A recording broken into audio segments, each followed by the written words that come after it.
प्रधानमंत्री की मौजूदगी में नई दिल्ली में मुख्य सचिवों के सम्मेलन में राष्ट्रीय विकास प्राथमिकताओं पर मंथन, केंद्र राज्य समन्वय साझेदारी पर जोर, सीएस अविनाश कुमार भी शामिल।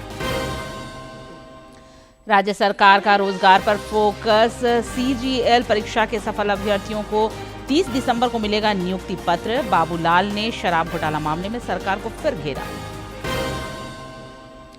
केंद्र सरकार ने झारखंड के ग्रामीण स्थानीय निकायों के लिए जारी की अनुदान राशि। राष्ट्रीय उपभोक्ता हेल्पलाइन के जरिए उपभोक्ताओं को मिले लगभग 45 करोड़ रुपए रिफंड। भारत पाकिस्तान 1971 के युद्ध के वीर सपूत परमवीर अल्बर्ट को जयंती पर कृतज्ञ राष्ट्र कर रहा नमन। रांची और गुमला में भी दी गई श्रद्धांजलि।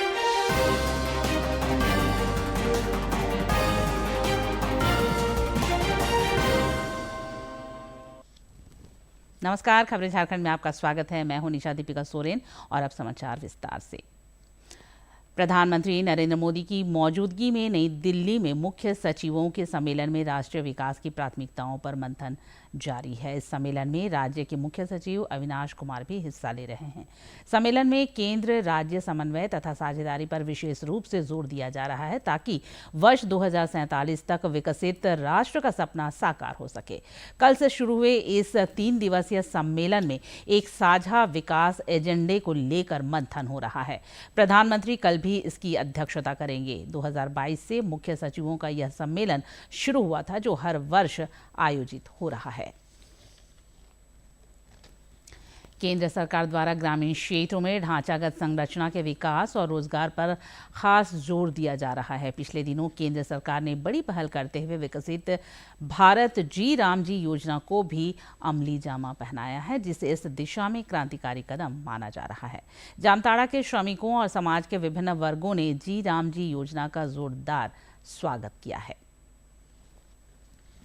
बिचौलिया आउट हो जाएगा और किसान मजदूरों को, सही किसान काम करने वाले और मजदूरों को 125 दिन का काम मिलेगा, जिसमें बहुत किसान को देखिए, जैसे कि सावन भादो 2 महीना धान का रोपाई होता है, उस समय 1 महीना का छुट्टी रहेगा। इसलिए हम लोग बहुत खुश हैं। लेबर को आसानी से मिल जाएगा। विकसित भारत का एक लक्ष्य के तहत माननीय प्रधानमंत्री नरेंद्र मोदी जी ने एक बहुत ही अच्छा कदम भ्रष्टाचार पर लगाम लगाने के लिए बढ़ाया है और इस पे किसी तरह का राजनीति ना हो। किसानों के, मजदूरों के हितों को देखकर इस कानून को देश में एक अमली जामा पहनाया जा रहा है, जिसके तहत 100 दिनों के काम के बदले 125 दिनों का काम मिलेगा और भ्रष्टाचार पर निरंकुश लगाने का काम सरकार द्वारा इस योजना में बिल्कुल अब आगे की ओर से भ्रष्टाचार पर लगाम लगेगा। तो पहले मनरेगा में भ्रष्टाचार होता था, गरीब को पैसा उतना नहीं मिलता था लेबर को, और इसमें 100 दिन का पहले था आपका मैंडेज और इसमें 125 दिन का बढ़ा के किया। जी राम जी जो मनरेगा जो नाम बदल के जी राम जी किया है, उसके पीछे पहला कारण देखिए, बिचौलिया इससे पहले बहुत जोर हावी था। नरेगा में जो मान लीजिए अलग लेबर लोग काम करता था, पैसा दूसरे लेबर को मिलता था, लेकिन यहाँ आज देखिए जी राम जी में आया है कि जो एक्चुअली जो काम करेगा उसी को खुद उसी लेबर को पैसा मिलेगा। और इसके चलते पूरा जो मनरेगा में जो भ्रष्ट था, वो भ्रष्टाचार एकदम पूरी तरह खत्म करने का लक्ष्य है।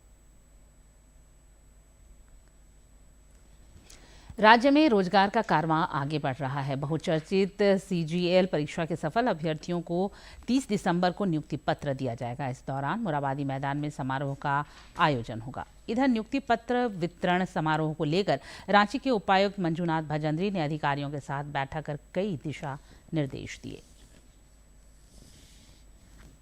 प्रदेश भाजपा अध्यक्ष बाबूलाल मरांडी ने शराब घोटाला मामले में सरकार पर फिर निशाना साधा है। उन्होंने आज एक सोशल मीडिया पोस्ट में सरकार की कार्यशैली पर सवाल उठाए। मुख्यमंत्री हेमंत सोरेन पर निशाना साधते हुए श्री मरांडी ने कहा कि एसीबी की सीमित या एक पक्षीय कार्रवाई से भ्रष्टाचार पर पर्दा डालने की कोशिश सफल नहीं होगी। उन्होंने कहा कि एसीबी भले ही किसी एक अधिकारी पर सारा दोष मढ़ने और असली गुनहगारों को बचाने का प्रयास करे, लेकिन न्यायालय में सच्चाई को नहीं दबाया जा सकता।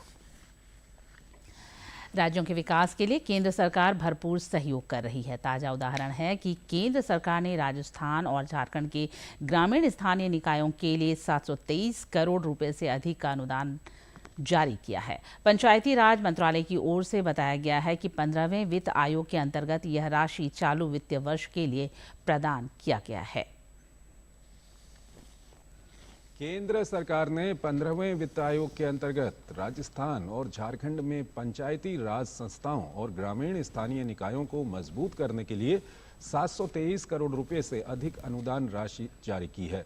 पंचायती राज मंत्रालय की ओर से जारी ताज़ा आधिकारिक विज्ञप्ति के अनुसार राजस्थान में वित्तीय वर्ष 2025-26 के लिए राज्य की 24 पात्र जिला पंचायतों, 339 ब्लॉक पंचायतों और 3,857 ग्राम पंचायतों के लिए 303 करोड़ रुपए से अधिक की मुफ्त अनुदान की पहली किस्त जारी की गई है। इसके अतिरिक्त पात्र ग्रामीण स्थानीय निकायों को वर्ष 2024-25 के लिए दूसरी किस्त के रोके गए हिस्से के 145.24 करोड़ रुपए का मुफ्त अनुदान भी जारी किया गया। झारखंड राज्य के लिए वित्त वर्ष 2024-25 के लिए अबद्ध अनुदान की 275 करोड़ रुपए से अधिक की पहली किस्त जारी कर दी गई है। ये राशि राज्य भर में सभी पात्र 24 जिला पंचायतों, 253 पात्र ब्लॉक पंचायतों और 4,342 पात्र ग्राम पंचायतों के लिए है। उपभोक्ताओं के हित में राष्ट्रीय उपभोक्ता हेल्पलाइन कारगर साबित हो रहा है। इस हेल्पलाइन के माध्यम से पिछले 8 महीने में 31 क्षेत्रों से जुड़ी 67,000 से अधिक शिकायतों का निवारण करते हुए उपभोक्ताओं को करीब 45 करोड़ रुपए की रिफंड सुविधा दिलाई गई है। ई कॉमर्स क्षेत्र में सबसे अधिक शिकायतें दर्ज की गई थी, जिन्हें निपटाते हुए करीब 32 करोड़ रुपए की रिफंड राशि उपभोक्ताओं को वापस दिलाई गई। राष्ट्रीय उपभोक्ता हेल्पलाइन देश भर के उपभोक्ताओं के लिए सिंगल पॉइंट ऑफ एक्सेस के रूप में उभरा है। यहां उपभोक्ता 17 भाषाओं में टोल फ्री नंबर 1915 पर शिकायत दर्ज करा सकते हैं। राज्य सरकार ने स्वास्थ्य सेवाओं को आधुनिक और पारदर्शी बनाने के लिए महत्वपूर्ण कदम उठाए हैं। स्वास्थ्य विभाग के अपर मुख्य सचिव अजय कुमार सिंह की अध्यक्षता में हुई बैठक में यह निर्णय लिया गया कि आम जनता के लिए एक नया मोबाइल ऐप विकसित किया जाएगा, जिससे एम्बुलेंस और ममता वाहन की बुकिंग आसान होगी। निजी एम्बुलेंस को भी इस सेवा से जोड़ा जाएगा। कोडरमा में मेंटेनेंस कार्य के कारण कोडरमा थर्मल पावर प्लांट के टीपीएस की एक यूनिट से 500 मेगावाट उत्पादन बंद है, जिससे जिले में बिजली संकट गहरा गया है। 132 केवीए कंडक्टर रिप्लेसमेंट कार्य में देरी की वजह से 1 जनवरी तक शहरी क्षेत्रों में 16 से 17 घंटे और ग्रामीण इलाकों में 12 घंटे ही बिजली मिल पाएगी। बिजली विभाग के कार्यपालक अभियंता रणधीर कुमार ने बताया कि 2 जनवरी से जिले में निर्बाध बिजली आपूर्ति बहाल होने की संभावना है। अनुरक्षण बोलते हैं, मेंटेनेंस का कार्य चल रहा है, तो वो कार्य 1 तारीख तक चलेगा। तो कोडरमा और तिलैया और डोमचांच का जो शहरी भाग है, जो उसमें हम लोग 16 से 17 घंटा देने का है अनुमान, और देहात क्षेत्रों में लगभग 12 से 14 घंटे ही बिजली मिल पाएगी। राष्ट्रपति द्रौपदी मुर्मू आज से गोवा, कर्नाटक और झारखंड के 4 दिवसीय दौरे पर रहेंगी। झारखंड में वे 3 दिनों के दौरान पूर्वी सिंहभूम, सरायकेला खरसावां और गुमला में विभिन्न कार्यक्रमों में शामिल होंगी। और ज्यादा जानकारी दे रहे हैं हमारे सहयोगी। राष्ट्रपति द्रौपदी मुर्मू 3 दिवसीय झारखंड दौरे पर कल यानी कि 28 दिसंबर शाम में बिरसा मुंडा एयरपोर्ट पहुंचेंगी। वहां से वो सीधा लोक भवन की ओर प्रस्थान करेंगी।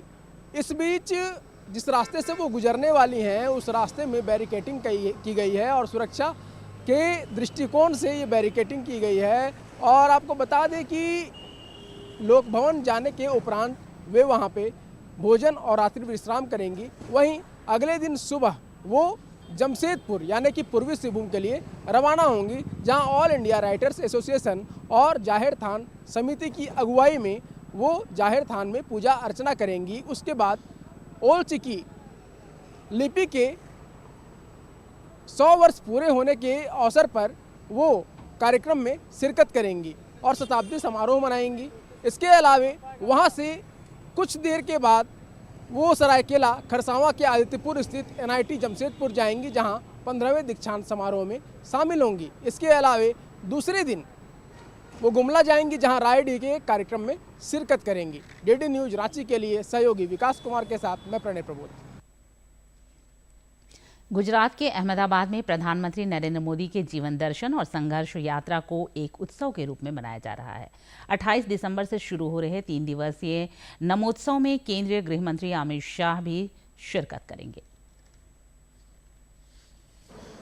जी, एक वडनगर से निकला हुआ साधारण सा बच्चा किस तरह से रॉयल हाउस तक पहुंचता है। रेलवे स्टेशन से रॉयल हाउस तक की ये यात्रा है। वैसे तो वडनगर से व्हाइट हाउस की यात्रा है वैसे तो।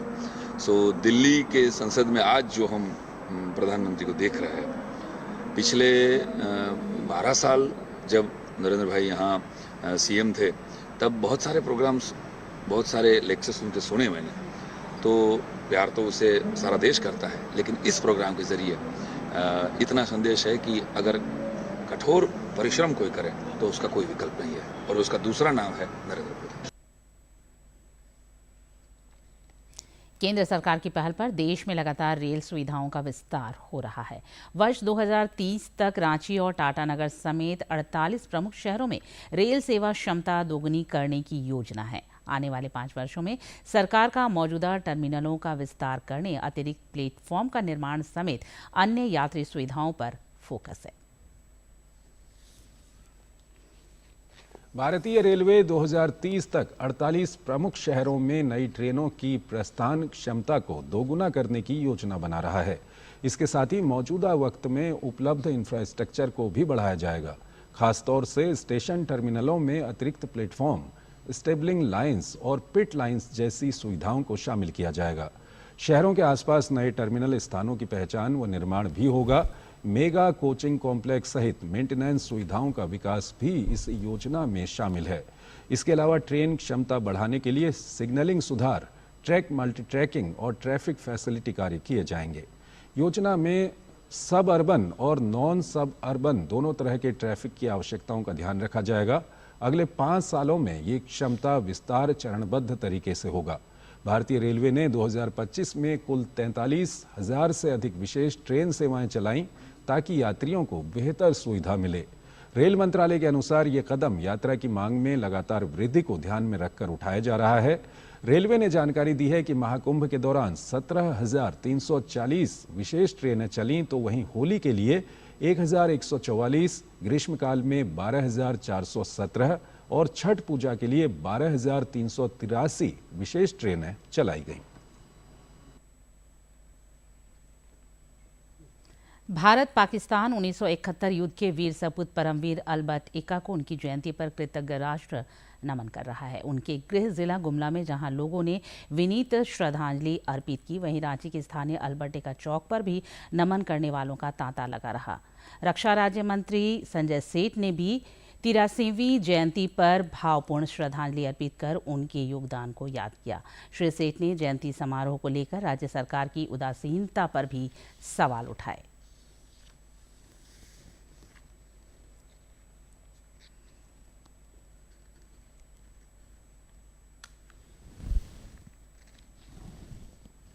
देश वीर सपूतों का ऋणी है, जिनके बूते सरहदें महफूज हैं और नागरिक सुरक्षित।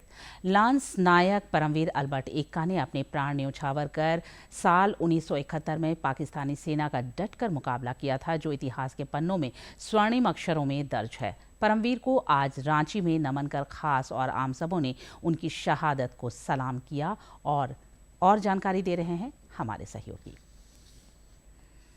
आज ही के दिन 27 दिसंबर 1942 को झारखंड के इस महान क्रांतिकारी भूमि पर लांस नायक अलबर्ट एक्का का जन्म हुआ था। ऐसे ही कितने क्रांतिकारियों का जन्म इस धरती पर हुआ है, जिन्होंने इस देश के लिए अपना सर्वोच्च बलिदान दिया है। आज अलबर्ट एक्का का जन्म दिवस है और उन्हीं की स्मृति में यहाँ पे रांची के चौक पे अलबर्ट एक्का चौक बनाया गया है, जो रांची वासियों को हमेशा संदेश देता है कि देश प्रेम सबसे बड़ा है। युवाओं के अंदर देशभक्ति की भावना को भरने का काम करता है। आज पूरा देश अल्बर्ट एक्का को याद कर रहा है। अल्बर्ट एक्का ने 1971 में भारत पाकिस्तान में हुए युद्ध में अपना सर्वोच्च बलिदान दिया था, जिसके बाद मरणोपरांत उन्हें परमवीर चक्र से नवाजा गया था। मैं रविकांत कुमार, सहयोगी विकास कुमार के साथ डीडी न्यूज रांची। राज्यपाल संतोष कुमार गंगवार और मुख्यमंत्री हेमंत सोरेन ने भी शहीद अल्बर्ट एक्का को जयंती पर श्रद्धांजलि अर्पित की है। उन्होंने अपने संदेश में कहा कि मातृभूमि की रक्षा की खातिर उनका सर्वोच्च बलिदान सदैव स्मरणीय रहेगा। और अब जानते हैं किन बातों के लिए इतिहास के पन्नों में आज का दिन खास है।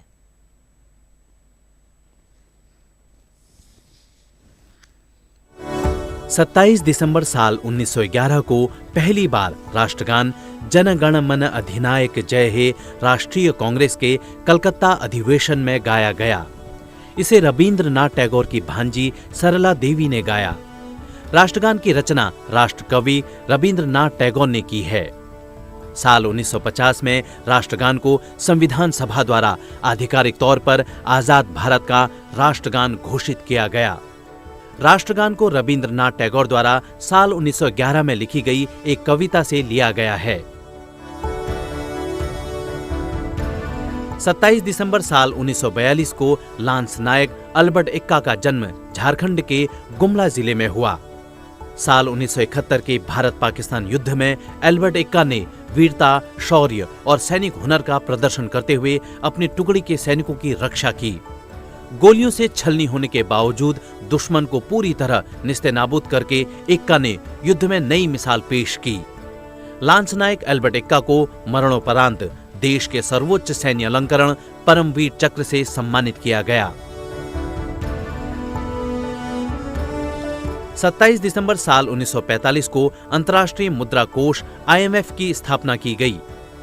यह एक अंतर्राष्ट्रीय संस्था है जो अपने सदस्य राष्ट्रों की वैश्विक आर्थिक स्थिति पर निगरानी रखने का कार्य करती है। इसका मुख्यालय संयुक्त राज्य अमेरिका के वाशिंगटन DC में है। जुलाई 1944 में अमेरिका के ब्रेटन वुड्स में संयुक्त राष्ट्र के मौद्रिक और वित्तीय सम्मेलन का आयोजन हुआ। IMF का काम अपने सदस्य देशों को आर्थिक और तकनीकी सहायता प्रदान करना है।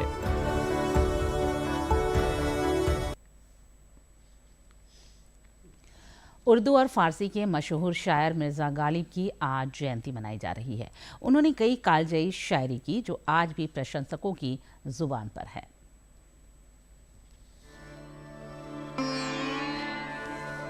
लगभग 200 साल पहले पुरानी दिल्ली की गलियों से एक आवाज उभरी। ऐसी आवाज जो भारतीय काव्य परंपरा की सबसे सशक्त आवाजों में से एक मानी गई। ऐसी आवाज जिसने उर्दू कविता को मानवीय संवेदनाओं और भारतीय जीवन दर्शन से जोड़ा। ये आवाज थी महान शायर मिर्जा गालिब की।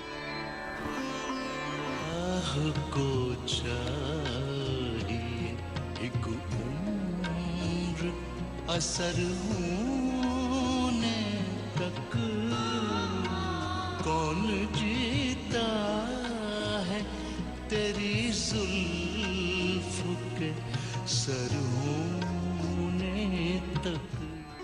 यूं तो गालिब ने फारसी में भी शायरी की, लेकिन असल लोकप्रियता उर्दू शायरी से मिली। उन्होंने हजारों पन्नों की शायरी नहीं लिखी। वो जो कविता संकलन छोड़ गए उसमें 250 गजलें भी नहीं हैं। इसके बावजूद उनकी रचनात्मकता उस स्तर की थी कि वो महानतम भारतीय शायरों में गिने जाते हैं। वो दक्षिण एशिया के उन शायरों में शामिल हैं जिनका अनुवाद सर्वाधिक भाषाओं में हुआ है। उनके रचना दर्शन को समझने के लिए विश्व भर के विद्वानों ने भाष्य लिखे। गालिब के रचना संसार पर विभिन्न भाषाओं में 1000 से अधिक किताबें लिखी जा चुकी हैं। गालिब सबसे ज्यादा कोट किए जाने वाले शायरों में शामिल हैं। सियासत की गर्मा गर्म बहस में भी उनके शेर जगह बनाते हैं और मोहब्बत के खतों को सजाने में भी काम आते हैं। वैसे अपनी शायरी में मुस्कुराने वाले इस रचनाकार का जीवन संघर्ष का पर्याय रहा। 27 दिसंबर 1797 को आगरा में जन्म हुआ। 5 वर्ष की आयु में अनाथ हो गए। 9 वर्ष की उम्र में अभिभावक चचा का भी निधन हो गया। 13 साल के थे तो शादीशुदा जीवन का बोझ कंधों पर आया और दिल्ली पलायन करना पड़ा। छोटे भाई की हत्या हुई। एक भी संतान जीवित नहीं रही। जिसे गोद लिया था वो भी कम उम्री में चल बसा। इन सब परेशानियों के बाद भी गालिब अपनी कविता में जीवन की गुत्थियां सुलझाते रहे। गालिब का 71 वर्ष का जीवन मानवीय संवेदनाओं और जीवन के एहसासों को शब्दों में संजोने का सफर है। ये मसाइले तसव्वुफ, ये तेरा बयान गालिब, तुझे हम वली समझते जो न बादखार होता।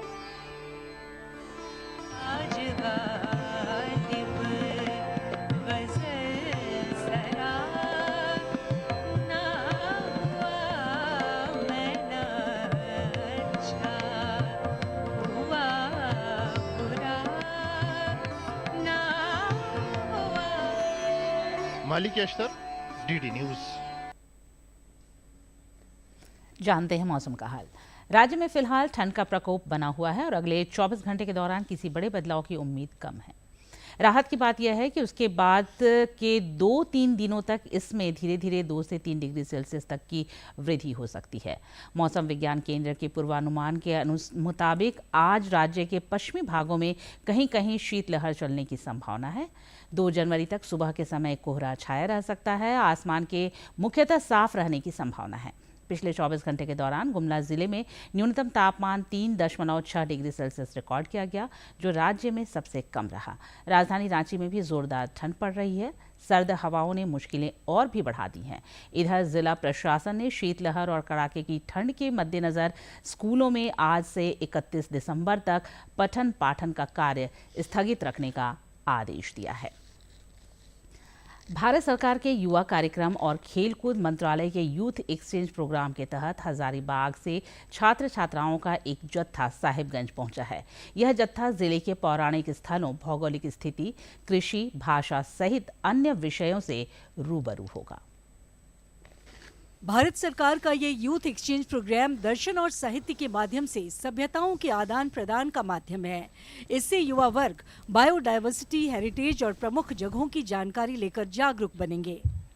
इस कार्यक्रम का उद्देश्य युवाओं को 2047 जो विकसित भारत है, हमारे माननीय प्रधानमंत्री जी का जो लक्ष्य है, जो सपना है, वो केवल उनका सपना नहीं, पूरे हर समाज, हर तबका, हर क्षेत्र, हर राष्ट्र, हर राज्य और हर जिले का एक सपना हो। उस सपने को पूरा करने के लिए ऐसी ऐसी यात्राएं वर्ष के अंत में आयोजित होती हैं। हजारीबाग की छात्रा ने केंद्र सरकार के इस एक्सचेंज प्रोग्राम की सराहना करते हुए कहा कि इससे उन्हें साहिबगंज जिले की ऐतिहासिक और भौगोलिक पहलुओं की जानकारी मिलेगी। साहिबगंज जो है वो अपने कल्चरल डाइवर्सिटी के लिए फेमस है। जैसा कि हम सब जानते हैं कि हमारे इंडिया का एक स्लोगन है unity in diversity. It means कि विविधता में एकता। हमारे कल्चर में बहुत सारे चीज़ों का फ्यूज़न है, वो फ्यूज़न हमें आमतौर पे साहिबगंज में देखने को मिलेगा। एक छात्रा ने बताया कि उन्होंने इतिहास में साहिबगंज के राजमहल का इतिहास पढ़ा है। पूर्व में यहाँ कई महल और इमारत हुआ करते थे, जिसके अवशेष आज भी बचे हैं। इस यात्रा में उन्हें राजमहल हिल्स के बारे में जानने का मौका मिलेगा। यहाँ पे आने का एक ही उद्देश्य है कि यहाँ पे केंद्र सरकार के द्वारा जो भी ये जिला स्तरीय युवा आदान प्रदान कार्यक्रम जो चलाया जा रहा है, उसमें हम लोग आए हैं। यहाँ की टीम हजारीबाग गई है, हजारीबाग की टीम साहिबगंज आई हुई है। तो यहाँ पर हमारा एक ही मोटो है कि नए नए चीज़ों को सीखना है। यहाँ पे जितने भी ग्रामीण क्षेत्र के लोग हैं, उनकी सोच को बदलना है। साहिबगंज महाविद्यालय के प्राचार्य सैयद रिजवी ने जत्थे में शामिल छात्र छात्राओं को साहिबगंज में मिलने वाले गंगेटिक डॉल्फिन, उधवा झील, वेटलैंड और रामसर साइट के बारे में बताया। उन्होंने सरकार की इस पहल की सराहना की। जो कार्यक्रम आयोजित किया है या यह जगह जो हो रहा है सरकार के सौजन्य से, ये अद्भुत कार्यक्रम है, क्योंकि इससे युवा जो है वो अपने जगह से दूसरी जगह जा कर के जब रहते हैं और जब दूसरे जो समाज के लोग हैं उनसे मिलते हैं, तो उनके बौद्धिक विकास में ये बहुत ही सहायक हो सकता है। माय भारत के जिला समन्वयक मंटू पातर ने बताया कि केंद्र सरकार के विकसित श्रेष्ठ भारत के अंतर्गत देश भर में ऐसे कार्यक्रम का आयोजन हो रहा है। हजारीबाग के 37 छात्र छात्राओं का जत्था साहिबगंज भ्रमण पर आए हैं। वहीं यहां के 37 छात्र छात्राओं को हजारीबाग भेजा गया है। साहिबगंज से आनंद कुमार ओझा की रिपोर्ट। दूरदर्शन झारखंड पर पल पल की खबरों से जुड़े रहने के लिए आप हमारे social media platform x, Facebook, Instagram और यूट्यूब से जुड़ सकते हैं, क्योंकि खबरों से जितना बाखबर रहना ज़रूरी है उससे ज़्यादा ज़रूरी है सटीक, संतुलित और निष्पक्ष समाचार।